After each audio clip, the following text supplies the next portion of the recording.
باللہ السمیع العلیم العظیم الحفیظ بوجہ الکریم وسلطانہ القدیم من الرجس الخبیث المخبث الشیطان اللعین الرجیم وقبیلہ ونفخہ ونفسہ وہمزہ۔ بسم اللہ الرحمن الرحیم۔ تمام نبیوں کے سردار حضرت محمد صلی اللہ علیہ وآلہ وسلم اور تمام مذاہب کے سردار دین اسلام کے پیروکاروں، سلام علیکم طبتم۔ اللہ تعالیٰ کی رحمتیں اور برکات آپ پر، صلاۃ و سلام حضور صلی اللہ علیہ وسلم کی ذات پر اور دنیا کے عظیم ماں باپ حضور کے ماں باپ پر۔ آج کی گفتگو ہماری 31ویں مرحلے میں داخل ہو گئی۔ بڑی خوشی کی بات ہے، اللہ تعالیٰ نے اس کام کو ہمارے لیے آسان کیا۔ آپ لوگ بھی ہمارے ساتھ اس مشن میں شامل ہو جائیں، اسے آگے بھیجیں، خود سنیں جس طرح سے بھی، یا ہمیں اپنے ای میلز بھیجیں تاکہ ہمارا ادارہ جو ہے وہ آپ کو یہ وقت کے ساتھ ساتھ بھیجتا رہے۔ آج کی گفتگو جو ہے وہ فقہ کے اندر جن کو چوتھا امام تسلیم کیا گیا ہے، امام احمد بن محمد بن حنبل رحمۃ اللہ علیہ، ان پہ گفتگو ہے۔ پیدائش آپ کی ربیع الاول کے اندر ہے 164 ہجری میں، وصال آپ کا 12 ربیع الاول کے اندر ہے 241 ہجری میں۔ ٹوٹل آپ نے اس زمین کے اوپر 77 سال 77 ایئرز زندگی پائی ہے۔ میں امام احمد بن حنبل کو کیوں بیان کر رہا ہوں؟ وجہ یہ ہے کہ شوافع کا ذکر کرنے کے بعد ذکر کر رہا تھا انہی کا، تو امام احمد بن حنبل جو ہیں یہ بھی شافعی بھی ہیں۔ وہ کس طرح کہ امام شافعی کے شاگرد ہیں، ان کے قدردانوں میں، میزبانوں میں اور شاگردوں میں یہ شامل ہیں، اور امام بھی ہیں۔ اس لیے میں نے شوافع کے ذکر کے اندر امام کا ذکر جو ہے وہ شروع کر دی۔ انہوں نے بہت کچھ سیکھا ہے امام شافعی رحمۃ اللہ علیہ سے۔ مکہ کے اندر سیکھا ہے، بغداد کے اندر سیکھا ہے، بہت عزت کرتے تھے ان کی۔ جب وہ بغداد تشریف لاتے تھے اکثر کوئی بھی ان کی محفل کو کم ہی یہ مس کرتے تھے۔ ویسے میں نے تو طے کر رکھا تھا کہ آئمہ کا ذکر سب سے آخر میں کروں گا، پہلے میں ان لوگوں کا ذکر کروں جنہیں لوگ اولیاء اور صوفیاء پکارتے ہیں، تاکہ لوگوں کو پتہ چلے کہ ان آئمہ کا مقام کیا ہوگا تصوف کے اندر اور ولایت کے اندر، کہ جن کے یہ اولیاء اور صوفیاء پیروکار ہیں۔ اس لیے میں نے کہا ہر غوث، ہر قطب، ہر ولی، ہر اوتاد کسی نہ کسی چاروں اماموں میں سے کسی کا وہ پیروکار ضرور ہے۔ اب آپ بتائیں کہ امام احمد بن محمد بن حنبل کا مقام کیا ہوگا کہ جن کے پیروکار غوث سے اعظم عبد القادر جیلانی رحمۃ اللہ علیہ۔ آپ بتائیں کہ محمد بن ادریس شافعی رحمۃ اللہ علیہ کا مقام کیا ہوگا کہ جن کے پیروکار حضرت جنید بغدادی ہیں، امام جزولی ہیں، امام بصیری رحمۃ اللہ علیہ۔ آپ مجھے بتائیں کہ امام مالک رحمۃ اللہ علیہ کا کیا مقام ہوگا کہ جن کے پیروکار ابو الحسن شاذلی الحسنی والحسینی رحمۃ اللہ علیہ۔ آپ ہی بتائیں کیا مقام ہوگا امام اعظم رحمۃ اللہ علیہ کا کہ جن کے پیروکار داتا گنج بخش علی اجمیری ہیں، خواجہ معین الدین اجمیری ہیں، قطب الدین بختیار کاکی ہیں، مجدد الفسانی ہیں، خواجہ بہاؤالدین نقشبند ہیں، جن کے مرید یعنی پیروکار ہیں جن کے فقہ کے اندر۔ ان لوگوں کا کیا مقام ہوگا؟ لیکن وجہ یہ بنی کہ انڈیا سے ہمیں ایک ای میل آیا کہ آپ امام اعظم ابو حنیفہ رحمۃ اللہ علیہ کا بھی تذکرہ ضرور کیجیے۔ تو میں نے پھر سوچا کہ چلیے آئمہ کا ذکر بھی جو ہے وہ کرتے چلے جاتے ہیں۔ تو آج چونکہ شوافع کا ذکر تھا، اس لیے امام احمد بن محمد بن حنبل رحمۃ اللہ علیہ کا ذکر چوتھے فقہ کے اندر، ان کو فقہ کا امام تسلیم کیا گیا چوتھے نمبر کے اندر۔ آپ کا پورا نام احمد، اصل نام آپ کا احمد ہے، محمد آپ کے والد گرامی کا نام ہے، حنبل آپ کے دادا کا نام ہے، احمد بن محمد بن حنبل بن ہلال الشیبانی اشعری رحمۃ اللہ علیہ۔ آپ کے نام کے اندر زیادہ تر ہم جب بولتے ہیں تو امام احمد بن حنبل کہتے ہیں۔ معلوم ہے اس کا معنی کیا ہوتا ہے؟ امام احمد بن حنبل، احمد حنبل کے بیٹے، جبکہ یہ حنبل کے بیٹے نہیں ہیں، یہ محمد کے بیٹے ہیں۔ ان کے والد کا نام محمد ہے، محمد بیٹے ہیں حنبل کے، حنبل ان کے دادا کا نام ہے۔ تو جب ان کے دادا کا نام ہے تو پھر احمد بن محمد کیوں نہیں کہتے، احمد بن حنبل کیوں کہتے ہیں؟ ایک وجہ سن لیجئے، ناموں کے اندر یہ ہوتا ہے عرب میں کہ جو شجرہ نسب کے اندر جو کوئی مشہور ہوتا ہے اس کا نام لے لیتے ہیں۔ اب جیسے امام شافعی اب یہ جو شافعی ہیں یہ گرینڈ فادر ان کے ابا کا نام ہے شافعی، وہاں کا نام امام شافعی نے اختیار کر لیا. تو اسی طرح امام احمد جو ہیں ان کے دادا کا نام حنبل ہے، وہ گورنر تھے، مشہور تھے، ان کا نام امام احمد نے اختیار کر لیا. اور یہ طریقہ بھی ہے. محمد مصطفیٰ صلی اللہ علیہ وآلہ وسلم ایک مرتبہ آپ کسی غزوہ میں ہیں تو آپ فرماتے ہیں کہ انا نبی لا کذب، انا ابن عبد المطلب، کہ میں جھوٹا نبی نہیں ہوں، میں عبد المطلب کا بیٹا ہوں. حضور عبد المطلب کے بیٹے تو نہیں ہیں، حضور کے ابا کا نام تو عبداللہ ہے، عبد المطلب تو دادا ہے، لیکن چونکہ عبد المطلب سردار تھے تو آپ نے خود کو متعارف کروایا ان سے. تو باپ کا باپ بھی تو باپ ہی لگتا ہے نا. اب آپ سمجھ کے ہوں گے. تو امام احمد بن محمد بن حنبل ہے، لیکن دادا چونکہ زیادہ مشہور تھے اس لیے امام احمد بن حنبل کے نام سے مشہور ہو گئے. یہ اصل میں حنبل ہے، اصل جو ہے ہا نون با لام ہے، لیکن لا یہ ہے کہ جب نون ساکن کے بعد با آ جاتی ہے تو وہ نون میم بن جاتی ہے. تو اس کو لکھتے تو نون ہیں، پڑھتے میم ہے. ہن بل ہے لیکن ہم بل پڑھیں گے. اب شیبانی بھی آپ کے نام کے ساتھ نام آتا ہے، شیبانی. یہ شیبانی جو ہے یا نسبت کی ہے شیبان، بنو شیبان اصل میں یہ قبیلہ ہے عرب کا. جب حضرت عمر رضی اللہ تعالیٰ عنہ نے بصرہ آباد کیا تھا، عراق کا شہر، تو وہاں آپ نے کچھ قبائل بھیجے تھے. تو یہ جو بنو شیبان تھے نا، یہ انہوں نے جا کے بصرہ کو آباد کیا تھا، وہاں کے صحراؤں میں، وہاں جا کر یہ رہے تھے. تو بصرہ میں حضرت عمر کے دور کے اندر حضرت امام احمد بن محمد بن حنبل رحمۃ اللہ علیہ کا خاندان آ گیا تھا حضرت عمر کے دور کے اندر ہی، بصرہ میں ہی. تو وہ بنو شیبان تھے، اس کی وجہ سے آپ کو شیبانی بھی کہا جاتا ہے. تو آپ کے آباء و اجداد بصرہ کے اندر آئے. یہ بصرہ آج بھی بڑا مشہور ہے، عراق کا بڑا مشہور شہر ہے. یہ کویت اور ایران کے قریب ہے بالکل. 2007 کے مطابق اس کی آبادی جو ہے وہ 9,52,441 ہے اس کی، یعنی اب اس سے آبادی سے، پاپولیشن سے اندازہ لگا لیجئے. اور یہ بغداد کے بعد عراق کا سب سے بڑا شہر ہے. آپ کے دادا حنبل یہ سرگس کے گورنر رہے ہیں اموی دور حکومت کے اندر. تو کہتے ہیں کہ بصرہ سے یہ آپ کے دادا، آپ کے بڑے، یہ خراسان، پھر مرو، پھر بغداد، اس طریقے سے یہ دوبارہ ہجرت پھر کی. پہلے تو بصرہ آ گیا خاندان، پھر سرغس، خراسان میں بھی یہ رہے، مرو، پھر اس کے بعد بغداد میں آخر میں یہ آ کر امام احمد بن محمد بن حنبل رحمۃ اللہ علیہ پہنچ گئے. آپ کے جو والد گرامی محمد ہیں یہ خراسان میں فوج کے اندر اعلیٰ عہدے پر فائز تھے. خراسان کے اندر آپ کے والد گرامی کا 30 سال کی عمر میں انتقال ہو گیا. امام احمد بن محمد بن حنبل رحمۃ اللہ علیہ کی پیدائش سے کچھ روز پہلے یا کچھ روز بعد. اب یہ جو خراسان میں آپ کے والد گرامی تھے، یہاں سے اختلاف ہو گیا جائے پیدائش کے اندر کہ امام احمد بن حنبل کی جائے پیدائش کون سی ہے، یہاں اختلاف ہو گیا. لیکن یہ بات تو طے ہے کہ آپ کے والد گرامی خراسان میں اعلیٰ عہدے پر فائز تھے آرمی کے اندر. اب عرب کے جتنے لوگ ہیں وہ یہ فورس کرتے ہیں اور کوشش کرتے ہیں کہ امام احمد بن حنبل کو بغداد میں ہی پیدا کیا جائے. لیکن کچھ لوگوں نے یہ کہا کہ امام احمد بن حنبل خراسان کے اندر پیدا ہوئے. خراسان میں آپ کے چاہنے والے بھی بڑے تھے، خراسان کے اندر آپ کی فقہ بھی مشہور ہوئی، خراسان کے اندر ہی آپ کے فتاوی مشہور ہوئے. تو کچھ چکر تھا خراسان کے ساتھ، کچھ چکر تھا.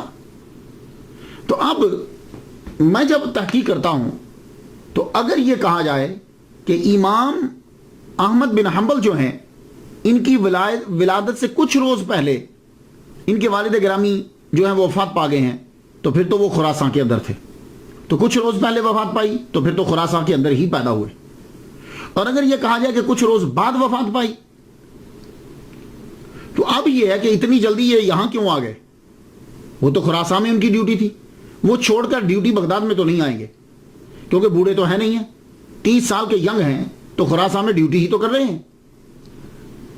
تو اب یہ جھگڑا کہ وہ بغداد میں ہوئے یا خراسان کے اندر، میں یہ کہتا ہوں کہ بھائی دیکھو ٹھیک ہے، مان لیتے ہیں کہ جگہ کی وجہ سے فرق پڑتا ہے. اب ایک بچہ امریکہ میں پیدا ہوا ہے، ایک بچہ مدینہ میں پیدا ہوا ہے، ایک بچہ پاکستان میں پیدا ہوا ہے، فرق تو پڑے گا.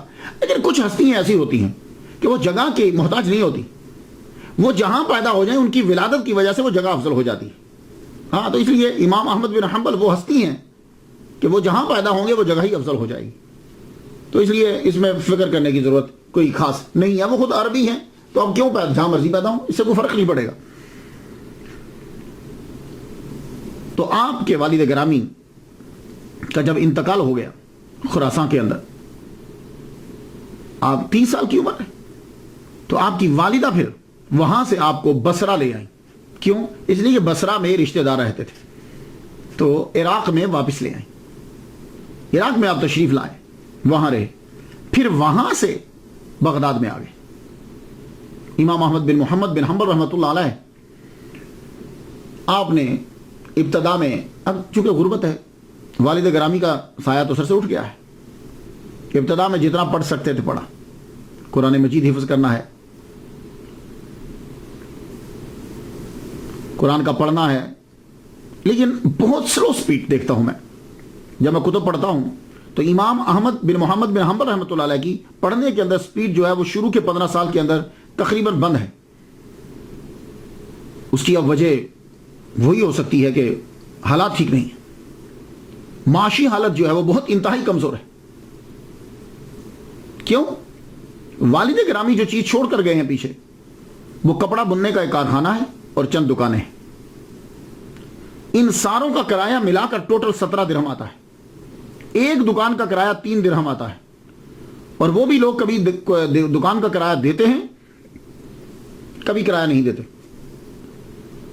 یہ آپ کی معاشی حالت ہے.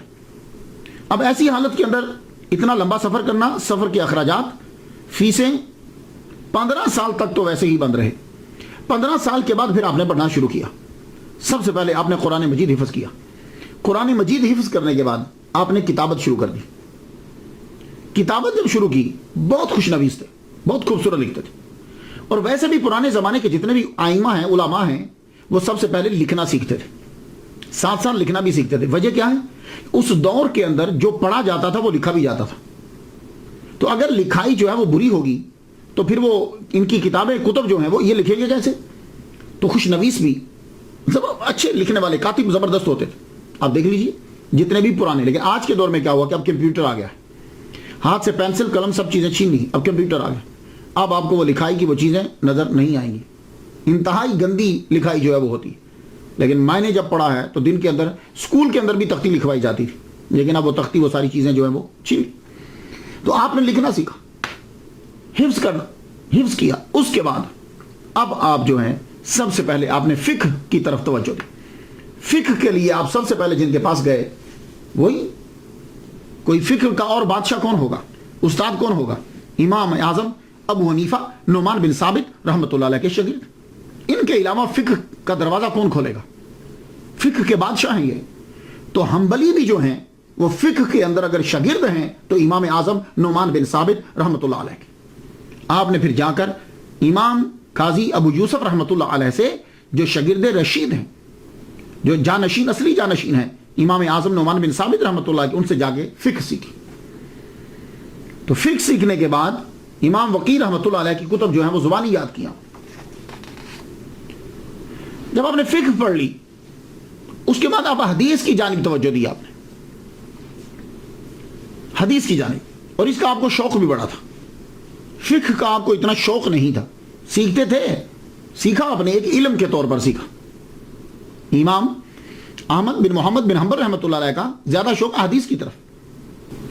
اب آپ فقہ سیکھنے کے بعد، تو فقہ سیکھنے کے لیے کیوں گئے؟ اس لیے کہ فقہ اور اصول فقہ بہت ضروری ہوتے ہیں احادیث سے مسئلے کو نکالنے کے لیے. اگر آپ کو احادیث یاد ہیں لیکن آپ کو اصول فقہ نہیں آتے، آپ کو فقہ نہیں آتی، تو فائدہ ہی کوئی نہیں. کیوں؟ وہ تو اسی طرح ہی ہے کہ جیسے آپ کی دکان کے اندر تمام چیزیں پڑی ہوئی ہیں لیکن آپ کو علم نہیں ہے کہ ان سے دوائی کس طرح بنانا ہے، یا دوائیاں پڑی ہوئی ہیں آپ کے پاس لیکن آپ یہ نہیں جانتے کہ کون سی کس مرض کے لیے. تو آپ لوگوں نے اگر مسائل کو اخذ کرنا ہے تو فقہ اور اصول فقہ کو پڑھنا ضروری ہے.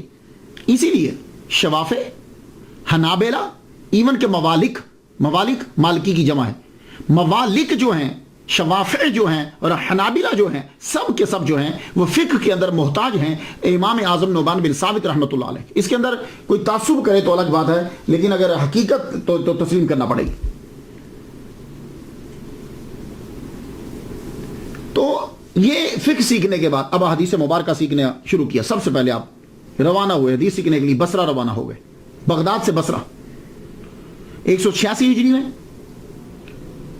احادیث یاد کرنا آپ نے شروع کی. 3 لاکھ حدیث جو ہے وہ امام احمد بن حنبل نے یاد کر لی. 3 لاکھ حدیث یاد کر لی. 194 ہجری میں آپ نے بصرہ ہی میں السعید القطان سے بھی علم آپ نے سیکھا. بصرہ کے بعد اب حجاز کی جانب بھی آپ گئے ہیں. حجاز میں آپ نے 191 سے 194 تک جو ہے وہ قیام کیا ہے. 4 سال آپ نے قیام کیا. وہاں حجاز کے اندر بھی آپ نے حدیث اور فقہ سیکھی ہے دونوں. وہیں آپ کی ملاقات جو ہے وہ امام شافعی رحمۃ اللہ علیہ کے ساتھ سب سے پہلے ہوئی تھی. 4 سال آپ اس کے بعد پھر بصرہ واپس آ گئے. 197 ہجری میں واسطہ سے دوبارہ حجاز گیا. مسجد خیف میں سفیان بن عیینہ سے ملاقات ہوئی. انہوں نے جب آپ کی صلاحیت کو دیکھا تو آپ کو فتویٰ دینے کی اجازت دی. یہ 197 ہجری کی بات کر رہا ہوں. تو گویا کہ آپ حجاز کے اندر بارہا گئے ہیں اور طویل قیام کیا آپ نے حجاز کے اندر اور حدیث سیکھنے کے لیے. امام یزید بن ہارون سے بھی آپ نے سیکھا. ابن جوزی رحمۃ اللہ علیہ کا یہ کہنا ہے، جب انہوں نے مناقب لکھے ابن جوزی کا یہ کہنا ہے کہ 414 اساتذہ سے امام احمد بن محمد بن حنبل رحمۃ اللہ علیہ نے سیکھا ہے. لیکن امام ذہبی رحمۃ اللہ علیہ نے جب مناقب لکھے ہیں تو وہ یہ کہتے ہیں کہ 280 اساتذہ سے آپ نے سیکھا ہے. آپ کے اساتذہ کے اندر امام شافعی رحمۃ اللہ علیہ کا بھی شمار ہوتا ہے، جن سے آپ نے خاص طور پر ناسخ منسوخ یہ علم جو ہے وہ آپ نے ان سے سیکھا ہے. آدمی جب سیکھنے کے لیے نکلتا ہے آدمی کو مشکلات تو آتی، لیکن ایک بات یاد رکھیے، جب بھی کبھی علم سیکھنے کے لیے نکلے، یورپ اور امریکہ کے لوگ ادب کو بھول گئے. یہ تو نہ ٹیچر کی عزت کرتے ہیں نہ ٹولز آف نالج کی عزت کرتے ہیں، اس لیے کسی کے پاس علم نہیں ہے. یہ بات یاد رکھیے، علم صرف اسی قوم کے پاس ہے جو اپنے استاد کا ادب کرتے ہیں. یہ چیز ہم دیکھتے ہیں امام احمد بن محمد بن حنبل رحمۃ اللہ علیہ. آپ حدیث سیکھنے کے لیے چلے روانہ ہوئے. آپ کے ساتھ امام یحییٰ معین رحمۃ اللہ علیہ بھی تھے. دونوں کے دونوں چلے کہ حدیث جو ہے وہ سیکھیں گے. لیکن حدیث سیکھنا کہاں سے تھی؟ یمن جا کے مقام صنعاء میں امام عبد الرزاق یمنی سے سیکھنی تھی. تو بصرہ بغداد سے نیت کر کے چلے تھے کہ یمن میں جا کے صنعاء میں ہم وہاں جا کے حدیث سیکھیں گے. لیکن اس سے پہلے کہا کہ چلو حج کرتے چلتے، یوں کر کے پھر چلیں گے. وہاں سے روانہ ہوں گے. 1 ماہ کی مسافت طے کر کے وہاں پہنچے. وہاں جب پہنچتے ہیں تو طواف کر رہے تھے کہ امام عبد الرزاق رحمۃ اللہ علیہ نظر پڑ گئے. جب وہ دکھے تو بڑے خوش ہوئے، چلو یار 1 ماہ کا سفر کم ہو گیا. 1 ماہ کا سفر کم ہوا. تو امام یحییٰ کہنے لگے کہ حضور ہمیں آپ سے حدیث سیکھنا ہے، اگر یہاں ٹائم دے دیں. تو آپ نے فرمایا کل آ جائیے گا. تو امام احمد بن محمد بن حنبل رحمۃ اللہ علیہ کو جب پتا چلا تو آپ نے فرمایا کہ آپ نے ایسا کیوں کیا؟ آپ نے ان سے ٹائم کیوں لیا؟ ہم نیت کر کے آئے تھے کہ ان کے در پر جائیں گے، ہم نیت کر کے آئے تھے کہ ان کے پاس جائیں گے، تو آپ نے یہاں وقت کیوں لیا؟ دیکھو میں نیت کر کے آیا تھا کہ استادوں کے در پہ جاؤں گا تو میں وہیں جا کے سیکھوں گا. میں اسے بے ادبی سمجھتا ہوں، ایک تو میرا ثواب کم ہوگا. تو آپ باقاعدہ مقام صنعاء گئے، یمن میں گئے. وہاں جا کر امام عبد الرزاق سے رحمۃ اللہ علیہ سے آپ نے احادیث سیکھی. اس کے بعد پھر آپ واپس بغداد میں آئے. اتنا طویل سفر کیا کہ آپ کے پاؤں مبارک زخمی ہو گئے اور پاؤں کی حالت دیکھ کر آپ نے یہ سوچ لیا کہ شاید آپ دوبارہ میں سفر نہیں کر پاؤں گا. لیکن اللہ تعالیٰ نے شفا عطا فرما دی. پھر اس کے بعد پھر آپ ہمس میں چلے گئے. آپ نے جید علماء سے علم سیکھا. اساتذہ کے ناموں سے پتہ چل جاتا ہے کہ یہ شاگرد کتنا عظیم ہے کہ جس کے استاد اتنے عظیم ہیں کہ جن کی زیارت کرنا ہی اس بات کی دلیل ہے کہ اس کے پاس کچھ نہ کچھ علم ضرور ہوگا. تو اگر یہ ان کے پاس قیام انہوں نے کیا ہے تو پھر اندازہ لگائیے. قاضی ابو یوسف رحمۃ اللہ علیہ، سفیان بن عیینہ رحمۃ اللہ علیہ، امام وقیع رحمۃ اللہ علیہ، امام شافعی رحمۃ اللہ علیہ، امام عبد الرزاق یمنی رحمۃ اللہ علیہ، شیخ حاسم بن ابی حازم، یہ ان کے بہت بڑے استاد ہیں.